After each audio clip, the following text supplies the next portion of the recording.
வீடு தேடி ரேஷன் பொருட்கள் வழங்கும் திட்டத்தின் கீழ் 65 வயதிற்கு மேற்பட்ட முதியவர்களும் பயன்பெறும் வகையில் தமிழக அரசு தளர்வை அறிவித்துள்ளது. முதியவர்கள் மற்றும் மாற்றுத்திறனாளிகளின் நலன் கருதி அவர்களது வீடுகளுக்கே சென்று ரேஷன் பொருட்கள் வழங்கும் முதலமைச்சரின் தாயுமானவர் திட்டத்தை தமிழக அரசு கடந்த ஆகஸ்ட் மாதம் அறிமுகப்படுத்தியது. இத்திட்டத்தின் கீழ் 70 வயதிற்கு மேற்பட்ட 20,42,657 முதியவர்களும் 1,27,797 மாற்றுத்திறனாளிகளும் பயனடைந்து வந்தனர். ஒவ்வொரு மாதமும் 2வது சனி மற்றும் ஞாயிற்றுக்கிழமைகளில் இத்திட்டம் செயல்படுத்தப்பட்டு வருகிறது. இந்நிலையில் 65 வயதிற்கு மேற்பட்ட முதியோரும் தாயுமானவர் திட்டத்தின் கீழ் ரேஷன் பொருட்களை வீடுகளில் பெறும் வகையில் தமிழக அரசு தளர்வு ஏற்படுத்தியுள்ளது. அந்த வகையில் குடும்பத்தில் ஒருவர் 65 வயதை எட்டியிருந்தால் அவர்களின் வீடுகளுக்கே சென்று ரேஷன் பொருட்கள் விநியோகம் செய்யப்படும் என்று தெரிவிக்கப்பட்டுள்ளது. ஜனநாயகத்தின் தாயாக இந்தியா திகழ்வதாக பிரதமர் மோடி தெரிவித்தார். சத்தீஸ்கர் மாநிலத்தில் புதிய சட்டப்பேரவை கட்டடத்தை திறந்து வைத்து பேசிய அவர், பயங்கரவாதத்தை ஒழிப்பதாக சபதம் செய்வதன் மூலம் இந்தியா பயங்கரவாதிகளின் முதுகை உடைத்துக் கொண்டிருப்பதாக தெரிவித்தார். மேலும் நக்சலைட் மற்றும் மாவோயிஸ்ட் பயங்கரவாதத்தை ஒழிப்பதை நோக்கி இந்தியா வேகமாக நகர்ந்து வருவதாக தெரிவித்தார். CMS-3 செயற்கைக்கோள் நாளை விண்ணில் செலுத்தப்பட உள்ள நிலையில் திருப்பதி ஏழுமலையான் கோவிலில் இஸ்ரோ தலைவர் நாராயணன் வழிபாடு நடத்தினார்.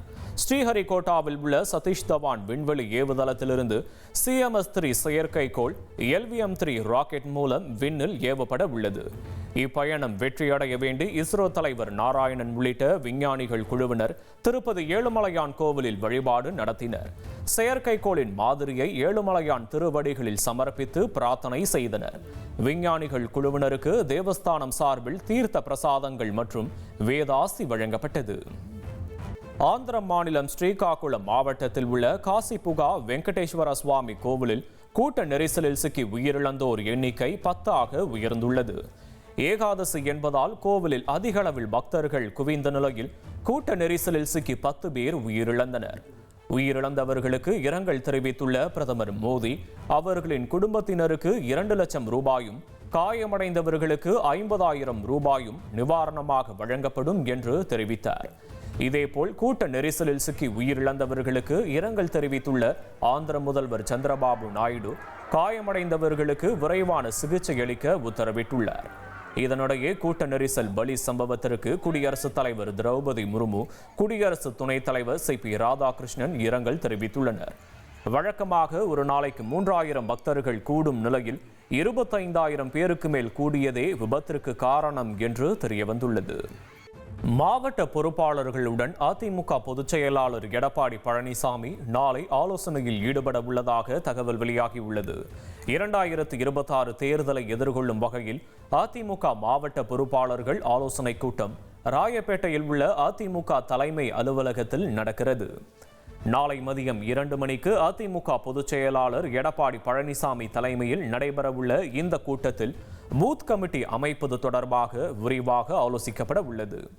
அதிமுக சார்பில் முறையான வாக்காளர் பட்டியல் தயார் செய்வதற்கு ஏதுவாக சட்டமன்ற தொகுதி வாரியாக பட்டியலில் உள்ள குளறுபடிகளை சரி செய்வதற்கு வேண்டிய நடவடிக்கையை சம்பந்தப்பட்ட மாவட்ட செயலாளர்கள் மேற்கொள்ள வேண்டும் என ஏற்கனவே அதிமுக உத்தரவிட்டிருந்தது. இந்த நிலையில் நாளையும் நாளை மறுதினமும் காலை மாலை என 4 கட்டங்களாக அதிமுக மாவட்ட வாரியாக தகவல் தொழில்நுட்ப பிரிவு பொறுப்பாளர்களுடன் ஆலோசனை கூட்டமும் நடைபெற உள்ளது.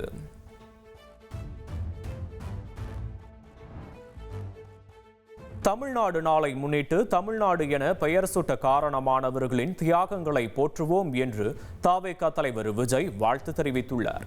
இதுகுறித்து அவரது எக்ஸ் பக்கத்தில் திமுகவிடமிருந்து மக்கள் சக்தியின் துணையோடு தமிழ்நாட்டை மீட்போம் என்றும் 2026 உண்மையான மக்களாட்சியை அமைப்போம் என்றும் தெரிவித்துள்ளார். மேலும் தமிழின் பெருமையும் தமிழ்நாட்டின் புகழும் உலகெங்கும் ஓங்கி ஒலிக்கட்டும் என்றும் குறிப்பிட்டுள்ளார். கரூர் வேலுச்சாமிபுரத்தில் கூட்ட நெரிசல் சம்பவம் நடந்த இடத்தில் CBI அதிகாரிகள் 3D டிஜிட்டல் ஸ்கேனர் கருவி மூலம் 2வது நாளாக அளவீடு செய்தனர். சுமார் 9 மணி நேரம் நடைபெற்ற இந்த பணியின் போது சிசிடிவி காட்சிகள் ஆய்வு செய்யப்பட்டன.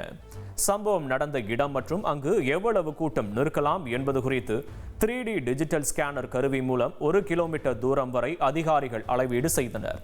இதைத் தொடர்ந்து வீடியோ ஆதாரங்களை ஒப்பிடும் பணியை தொடங்க உள்ளனர்.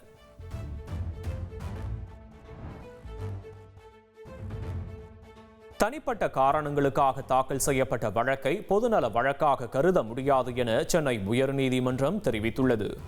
ஆதித்யா என்பவருக்கு எதிராக பதியப்பட்ட முதல் தகவல் அறிக்கை அடிப்படையில் விசாரணை நடத்தி குற்றப்பத்திரிகை தாக்கல் செய்யப்பட்டதாக காவல்துறை தரப்பில் நீதிமன்றத்தில் கூறப்பட்டது. ஆனால் நகல் கேட்டு விண்ணப்பித்த போது எந்த குற்றப்பத்திரிகையும் தாக்கல் செய்யப்படவில்லை என மனு திருப்பி அனுப்பப்பட்டது. இதையடுத்து நீதிமன்றங்களுக்கு காவல்துறையினர் தவறான தகவலை அளிப்பதை தடுக்கும் வகையில் விதிகளை வகுக்க வேண்டும் என ஆதித்யா பொதுநல வழக்கை தொடர்ந்தாள். விசாரணையில் நீதிபதிகள் மனுதாரரிடம் சாட்சி இருந்தால் சட்டப்படி நடவடிக்கை எடுத்திருக்க வேண்டும் எனவும் எல்லா தவறுகளுக்கும் பொதுநல வழக்கு சர்வரோக நிவாரணி அல்ல எனவும் தெரிவித்தனர்.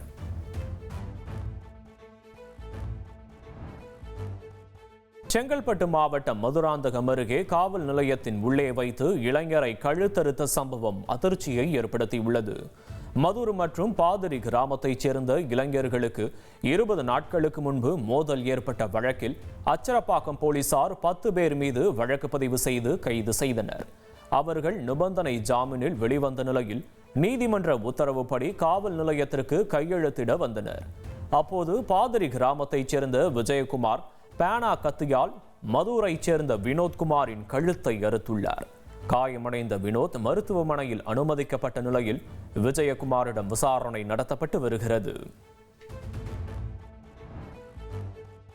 சர்வதேச டென்னிஸ் போட்டிகளிலிருந்து ஓய்வு பெறுவதாக இந்திய டென்னிஸ் ஜாம்பவான் ரோஹன் போபண்ணா அறிவித்துள்ளார்.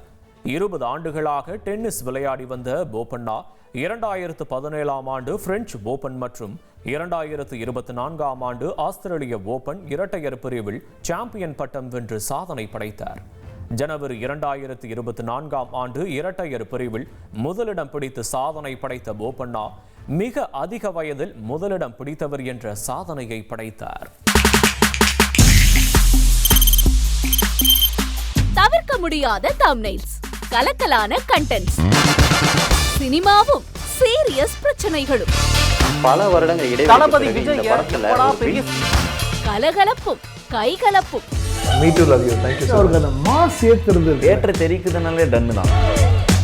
பிரேக்கே இல்லாமல் பிரேக்கிங் நியூஸ் சொல்லும் தந்தி டிவி ஆப்.